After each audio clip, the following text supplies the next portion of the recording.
This is John Locke, and today I'm answering a question that comes from Quora. And the question goes, where do you learn about the latest SEO techniques? So this is a great question. I saw a lot of different answers on this page, but this is my answer. So there's a variety of ways that you want to keep up with SEO. SEO at its root is really about giving people what they want. It's about giving your customers what they want on the page. But there's a couple other things that go into that. It's putting the right content and keywords together and making pages that satisfy the searcher's need. It's about having a site that looks decent, reflects the professionalism of your brand. It's about building a brand up online. Maybe you have a great brand in the real world and people know about you from word of mouth. But if there's no evidence of it online, if no sites are linking to you, if you're not active anywhere else online and you never post to your site, then it's really hard for Google to judge whether you're a big brand or a small brand, because there has to be some sort of evidence online. But mostly just giving people what they want, making an effort. So where do I go to learn about what's current in SEO? So definitely one thing that you want to do is go straight to the source. Look at what Google says on their webmaster blog. Read the quality rater guidelines that come out each year. Now the quality rater guidelines are a set of details that they use human quality raters to look at search results and kind of judge them, grade them on how well they satisfy conditions. Now this is not the actual algorithm, but this is where they want the algorithm to go. And if you look at the history of Google or any other search engine, back 15 or 20 years ago, they were very easy to manipulate. And people would do all sorts of spammy and manipulative and sneaky things to try and cheat their way to the top. And nowadays they're a lot closer to actually rewarding the websites and the brands and the pages that deserve to be at the top. So look at the Google Webmaster blog, look at their actual quality rater site guidelines. They actually have a couple of YouTube channels as well. They have the Webmaster Roundtable. They have Google Analytics blog on YouTube as well.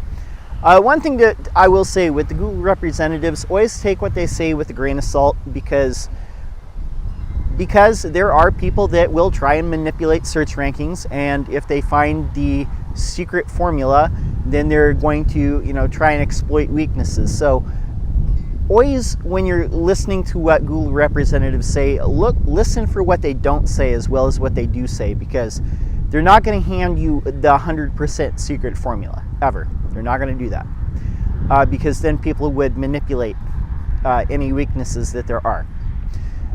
So other things that I follow, some well-respected SEO blogs out there. There are quite a few. Search Engine Journal, Search Engine Journal. The Moz blog has some good stuff from time to time. But there are a lot of them out there. A lot of the SEO tools have their own blogs, and again, take that with a grain of salt, because they're trying to sell more of their software, but there's often a lot of good information there. I follow a lot of people on Twitter and listen to a lot of people on YouTube. I read their blogs, but I have a very strong preference for people who are actively doing client SEO. And the reason for that is there are a lot of people out there that sell SEO products, and they sell SEO courses and this or that, SEO books. But I have a strong preference for people who are still doing client SEO actively on a day-to-day basis.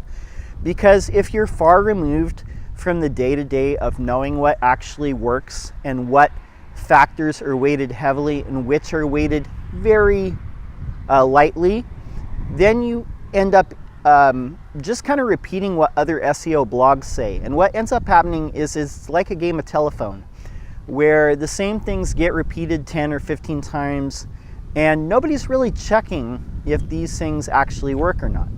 So it's very important to validate your work and validate your ideas. And that's another thing that I do, is I will test out any things that I think might be effective, but I'm not 100% sure. I'm going to test that out either on a side project that I own, not a client site, but a side project of mine, maybe even my own site, and see what happens before I introduce that into the wild. Now, I'm not doing anything crazy like building up like black hat like link networks or things like that. It's nothing insane like that, but just kind of testing theories, because sometimes people say things are basically a very heavily weighted factor, and they might end up being just like that, not really heavily weighted at all. So that's another thing I do, is I observe the patterns. Actually look at the search engine ranking results and look at the patterns. This is something that I do with every client when I first onboard them, is do an SEO audit of their site, look at some of the major keywords that they're trying to rank for, and look at what the actual search results are, and analyze the patterns that are found in each page. Now remember at the beginning of this when I said that SEO is really about giving customers what they want, giving your clients and customers exactly what they want, and making sure that that content is on each page, and making sure that their goals that they're trying to get to are accomplishable from those pages. That's exactly what this is. So it's just looking for, hey, like these people seem to be outranking my client, and either maybe they're a big brand, so they have, like 1 million websites linking to them, or maybe the goal of this particular keyword phrase is to buy something that's really low cost and low quality, and not something high quality. Or maybe the content on the page needs to change for my client to be able to rank against these people, because that's what the pattern is showing. So it's actually looking at the patterns as well, and analyzing things over time.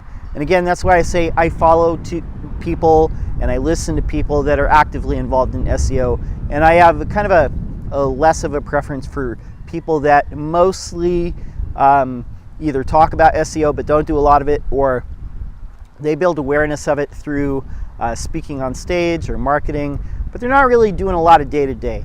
I have a strong preference for people who are in the day-to-day and have a greater feel for what's actually going on.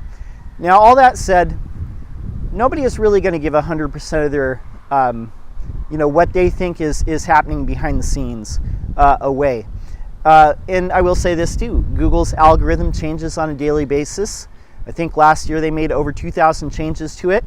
The engineers make subtle changes to it every single day, and they have the machine learning aspect of their algorithm, RankBrain, which is trying to pick things which a human would pick.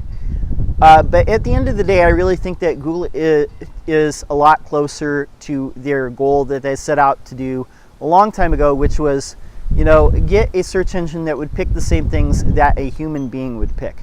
And it's getting closer to that all the time. And to be successful, you're going to have to, match whatever keywords that you're trying to rank for, have pages that match that intent, have the right content, have a decent looking site, mobile friendly of course, build up your brand online, be active, do things that a big brand would do, have websites that are related to yours, linking to yours.